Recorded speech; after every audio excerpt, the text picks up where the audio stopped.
દારૂનું વેચાણ બંધ નહીં થાય તો જનતા રેડ પાડવાની ચીમકી અપાઈ. ભાયાવદરમાં દારૂના વધતા દૂષણ સામે વિરોધ ઠાલવવા બાઇક રેલી નીકળી. દારૂ અને ડ્રગ્સ સામે ધારાસભ્ય જિગ્નેશ મેવાણીએ શરૂ કરેલી લડતને ભાયાવદરમાં પણ સમર્થન મળ્યું છે.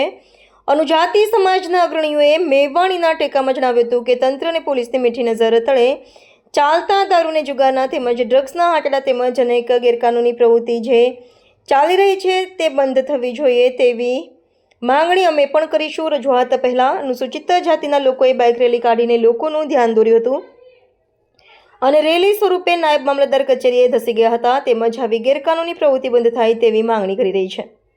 સાથોસાથ આ રજૂઆત મુખ્યમંત્રી અને ગૃહમંત્રીને પણ પહોંચાડવામાં આવે તેવી લાગણી વ્યક્ત કરાઈ હતી તેમજ માંગણી કરી હતી કે શહેરમાં જાહેરમાં ધમધમતી દારૂની બધી પોલીસ બંધ કરાવે નહીંતર જનતા રેડ કરવામાં આવશે તેવા સૂત્રોચ્ચાર કરાયા હતા.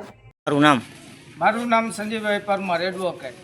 ગુજરાતમાં જિગ્નેશ મેવાણીએ જે મુદ્દો ઉઠાવેલો છે, દારૂ, ડ્રગ્સ જેવા નશીલા પદાર્થોનું ખુલ્લેઆમ વેચાણ થતું હોય તેના સમર્થનમાં આજે અનુજાતિના આગેવાનો ભાયાવદર શહેર તથા ગ્રામ્ય વિસ્તારમાંથી માનનીય શ્રી રાજ્યપાલને આવેદન પત્ર આપીને પાઠવીએ છીએ કે સંપૂર્ણપણે અમલવારી કાયદાની થાય અને કાયદામાં સુધારો વધારો લાવીને સંપૂર્ણપણે અમલવારી થાય એવી અમે અપેક્ષા રાખીએ છીએ અને અમે જિગ્નેશ મેવાણીના સમર્થનમાં ખુલ્લા ઉતરેલા છીએ અને જિગ્નેશ મેવાણીને અમારું પૂરું સમર્થન છે.